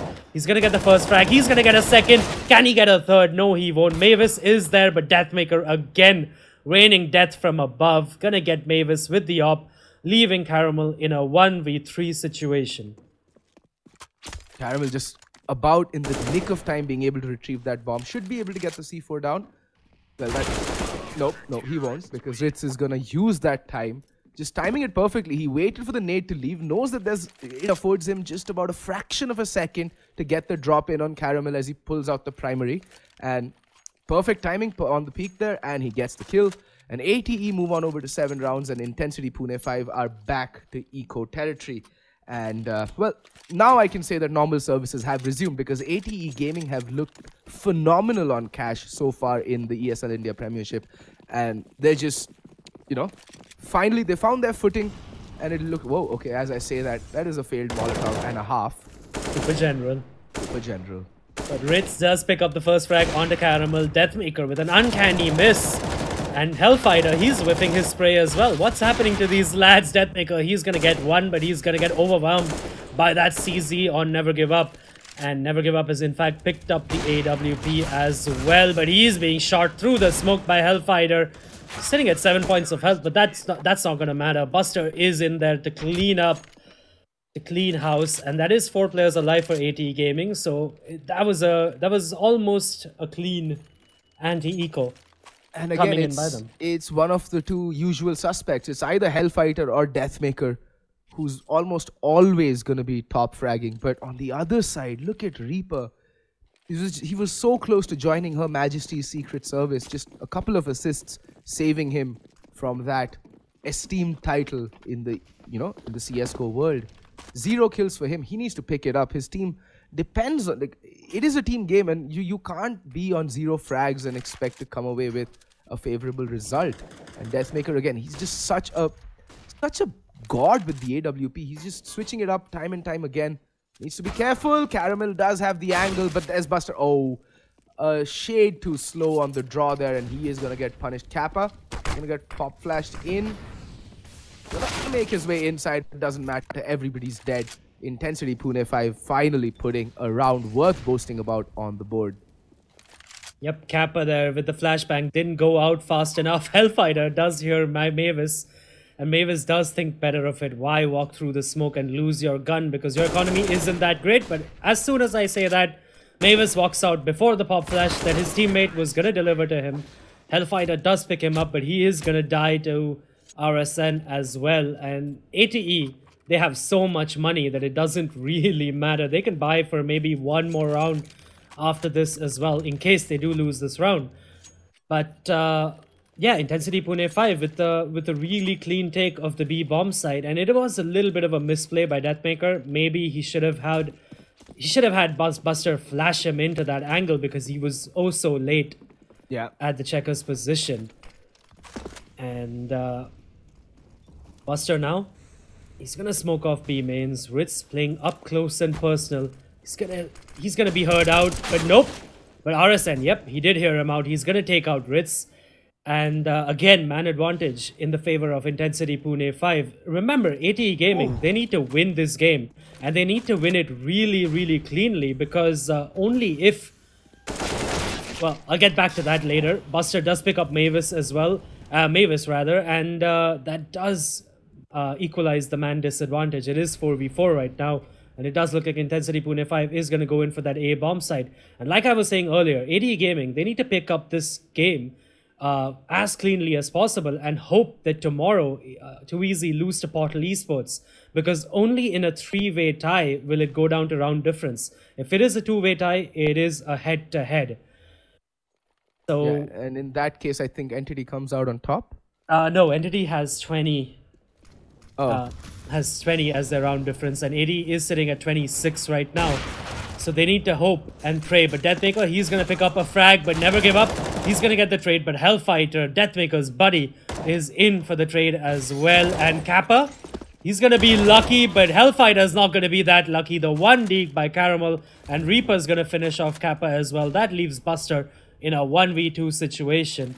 And he can do it, and he should go for this, because his team does have the money to sort of have a decent buy into the next round. But I do like the post plans that have come in, like Caramel moving on, playing just beside Marzelbox and Buster. He does have a teammate that is Reaper, who is playing from Forklift. And will have the advantage going in. Buster needs to be careful. There we go. Getting spotted out. Buster down to 15 HP. Not much to talk about. And there's Caramel. The perfect 1-2 combination coming in from Reaper and Caramel. And they're able to put the 5th round on the board for Intencity Pune5. ATE on the other hand, yes, they can go for a buy. It is going to be a stretched buy, but a buy is a buy. And this is going to be their final purchase if they, do go for it. But it looks like, yeah, there we go. FAMAS getting dropped over for Ritz, and everybody else is going to be on the M4s. Not a single kit. That is going to be worrying. So either they need to deny the plant outright or go in for that retake double time if the bomb does get planted. Ritz with a little bit of a misbuy there. He bought the CZ oh so early. I think he thought that Hellfighter's going to drop over an AWP maybe. So he went for the CZ buy, but instead he could have bought the kit instead of the CZ as well. But anyway, that CZ is more stronger, let's say, than the FAMAS. But anyway, Kappa sitting at Jacob box. Has he been spotted out? The T's do seem to have a little bit of an inkling that he is there, but no. As I say that, RSN not looking that way. This is oh, Kappa. He's gonna peek out and he's gonna completely annihilate Caramel and RSN. They're taken down. That B attack that accomplished absolutely nothing. And that's a 2-man advantage for ATE Gaming. And now they know that since the bomb wasn't there, it's more than likely that it's going to be an eventual A hit. And look at that 3-man stack, but Reaper does find Ritz towards Vents. That's going to open up a little bit of window of an opportunity for Intencity Pune5 to maybe wriggle their way back into this map. Mavis marking towards Quad and NBK. But no one's really committed. But there we go. The split has come in, 2 on each site.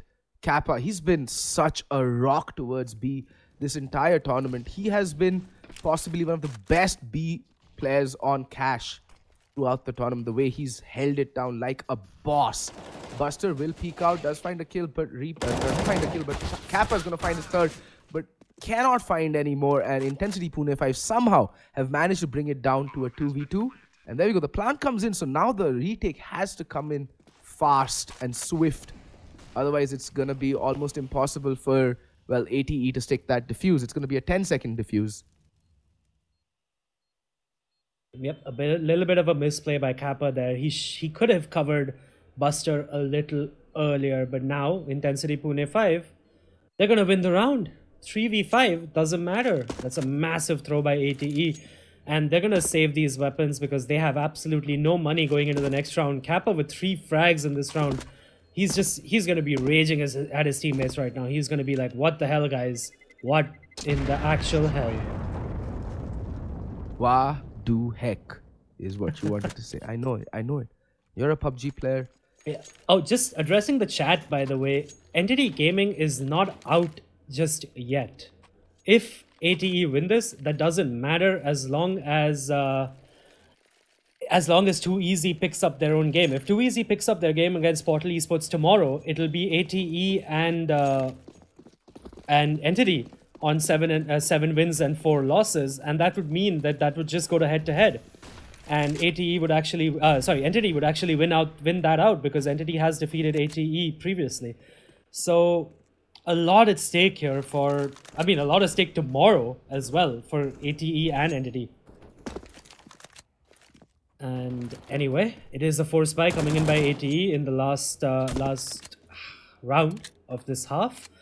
A FAMAS, 2 M4s and 2 CZs. And judging by how this has gone in the early stages of this game, ATE will probably pick up this round.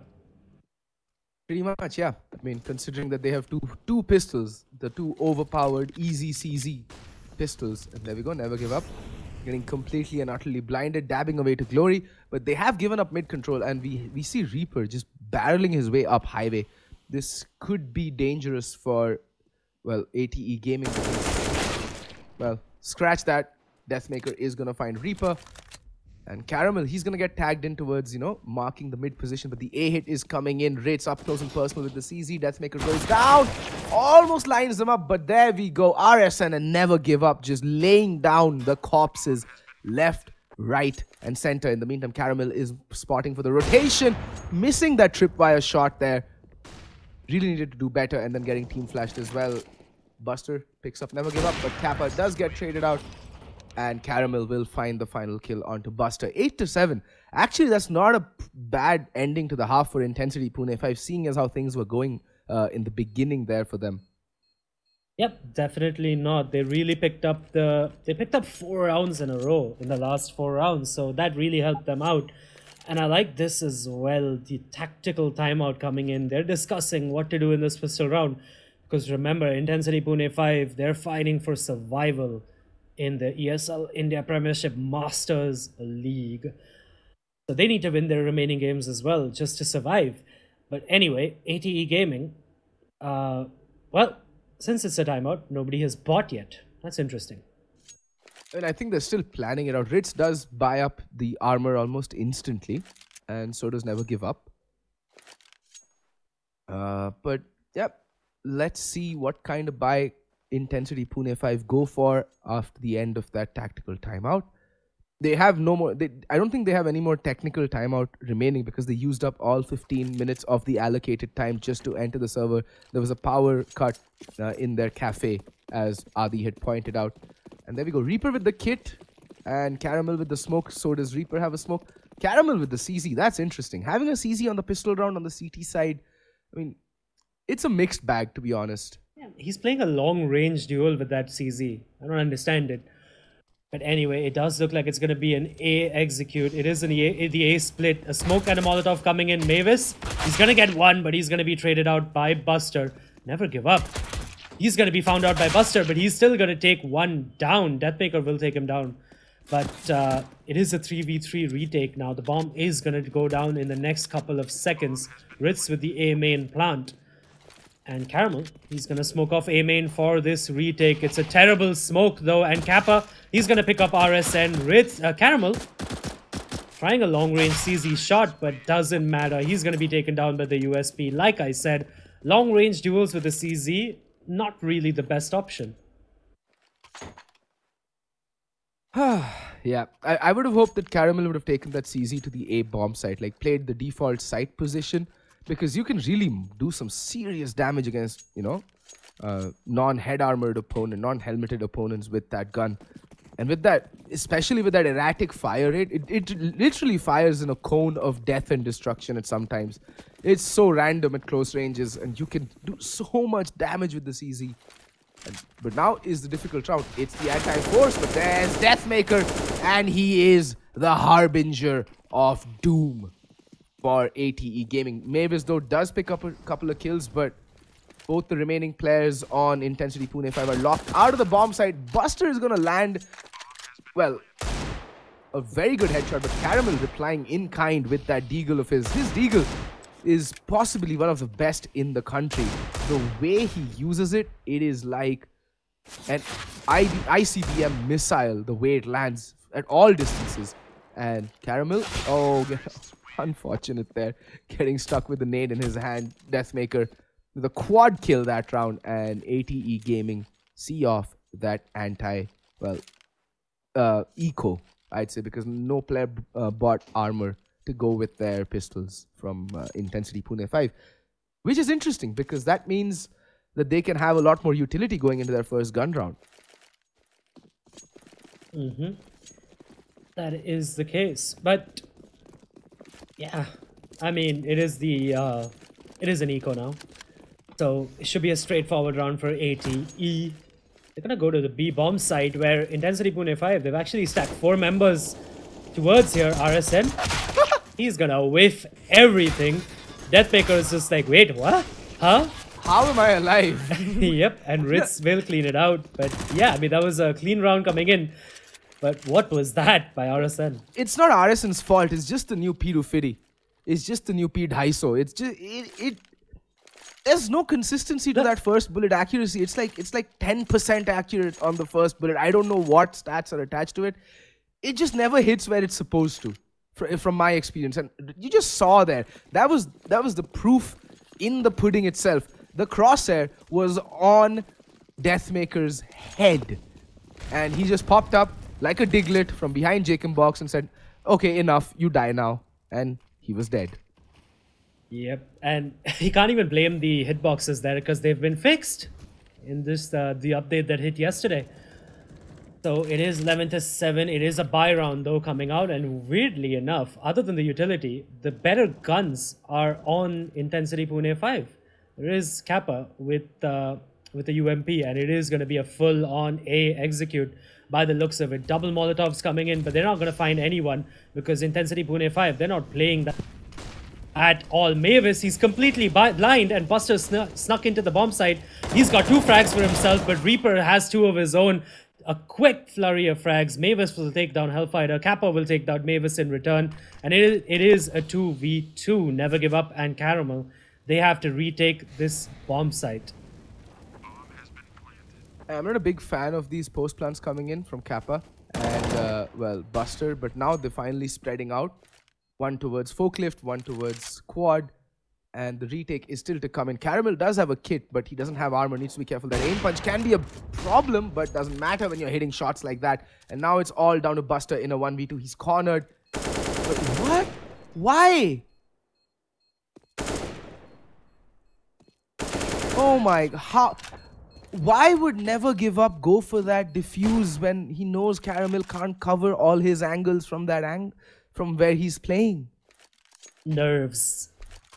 Nerves, Fet. Nerves.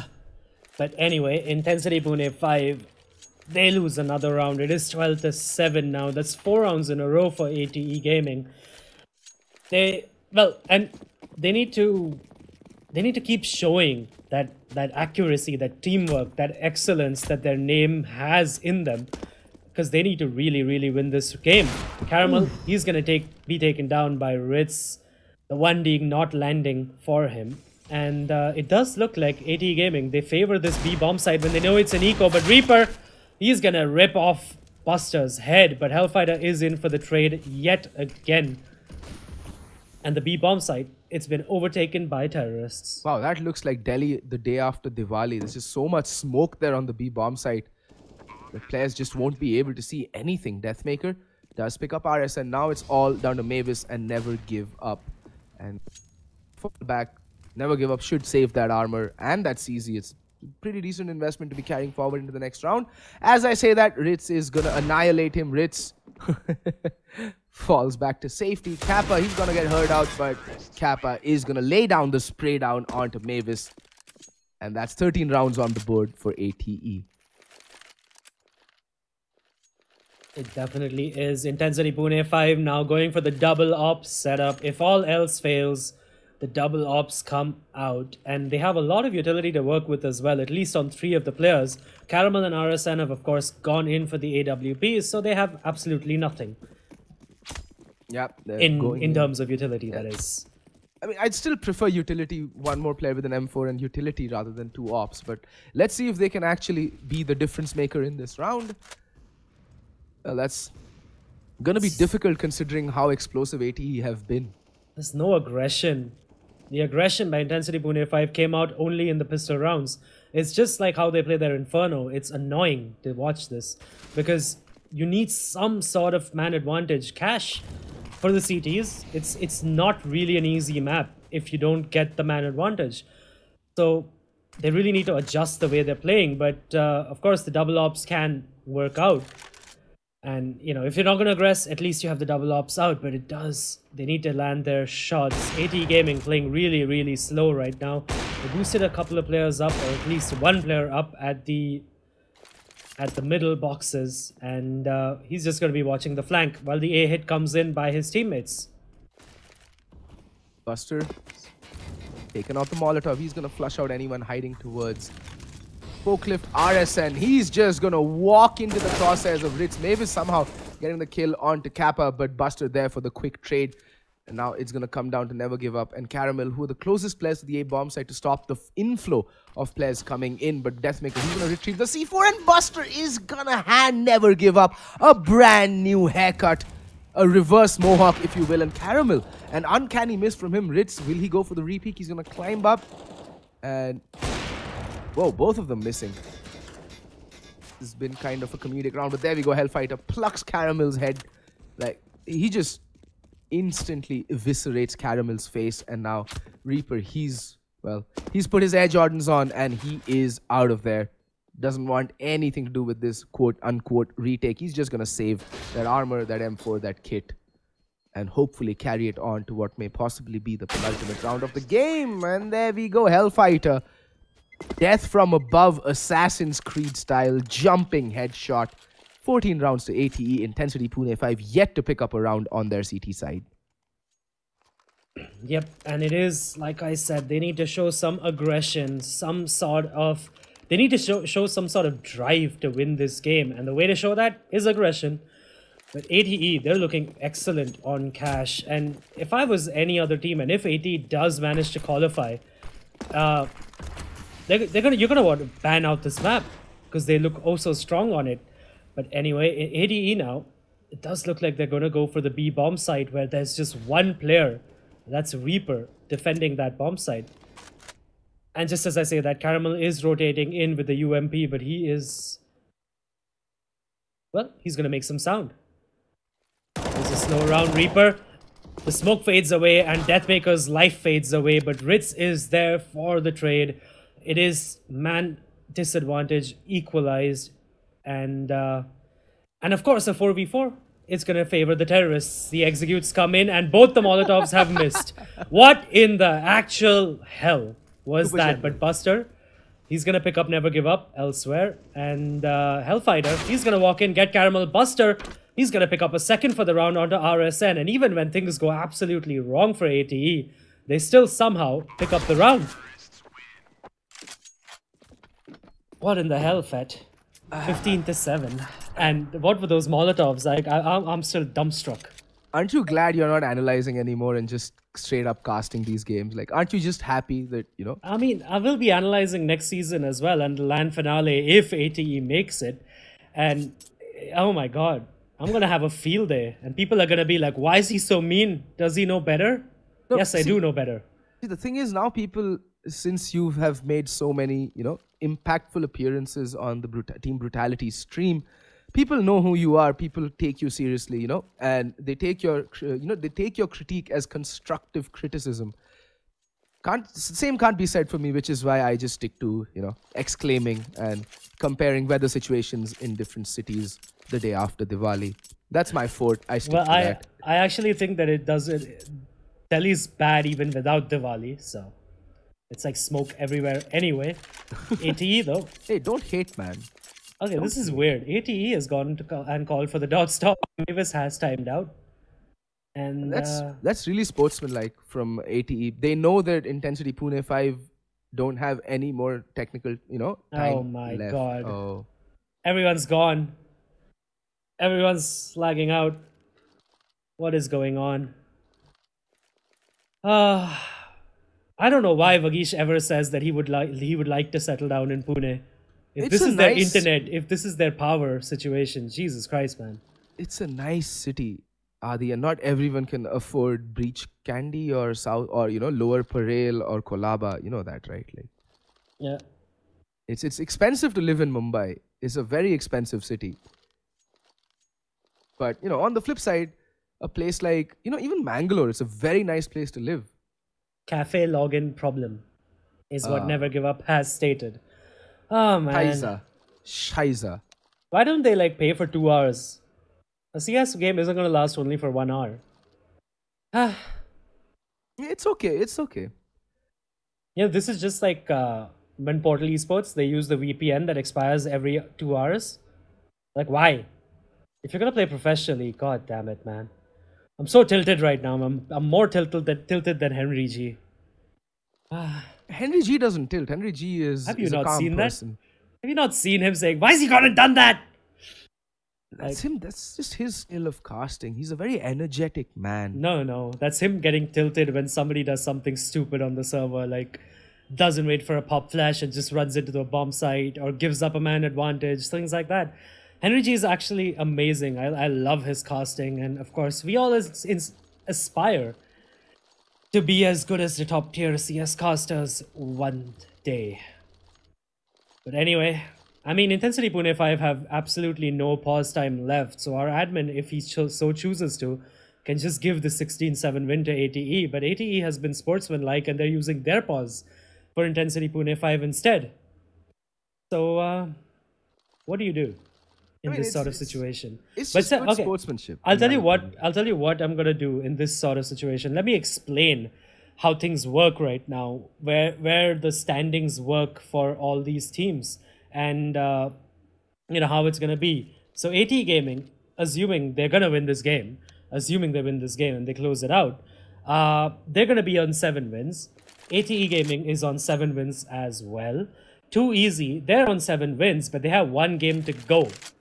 So if Too Easy win their game tomorrow, they will have 8 wins and 3 losses, which would mean that Entity and ATE Gaming, they would be on the 4th and the 5th position at 7 wins each. And if it's just the 2 of them on 7 wins each, it's going to be head-to-head. And if it is head-to-head, Entity has beaten ATE, so Entity Gaming would go through on the 4th spot. But if Portal Esports win their game against Too Easy, it's gonna be a 3-way tie. So a lot can still happen, and Portal Esports still has a chance as well, because if they win against Too Easy and Brutality on the final day, they'll be on 7 wins as well, and then it'll